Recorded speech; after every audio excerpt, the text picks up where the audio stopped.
He wants there to be a war going on here, and he doesn't care who gets hurt in it. There's no riot outside. We have more so-called unrest here when one of our teams wins a championship. But that's not what you're seeing on TV. For late-night, quote-unquote, comedian Jimmy Kimmel, who's probably worth around $50 million and lives in the Los Angeles area, although his area is not quite affected by these things, so he doesn't want you to see what you can see.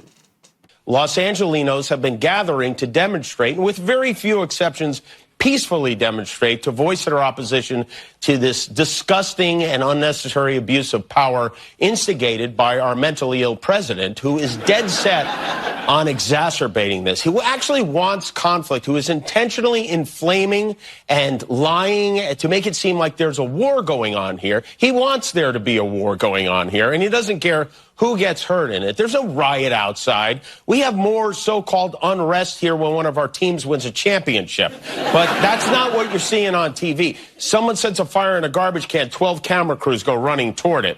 Trump wants it to seem like anarchy, so he goes around, our governor, and he calls in 4,000 troops from the National Guard and 700 active duty Marines. You know, when we had the wildfires that devastated big chunks of our city, he did absolutely nothing. Now that we're in the middle of a non-emergency, send in the National Guard. You guys know my feelings. It's not good to have hatred in your heart, but I don't know what else I can feel for this guy at this point. Interestingly, Jimmy Kimmel, no, it's not that they're lighting a fire in a garbage can and then 12 reporters. It's that they're throwing rocks over overpasses. It's that they're looting and all the other stuff, and we've shown you all the images. You guys get that. But I guess it isn't happening in your area. You did just buy a $9 million plot of land in Hermosa Beach, and you're building a house that I'm sure you're putting about $10 million into, so it's probably about a $30 to $40 million house by the time we're all done. And I suspect if it gets to Hermosa Beach and they start burning down the very expensive hill that you live on, you'll suddenly be like, oh, I guess Donald Trump's not. Where's Donald Trump? I need help.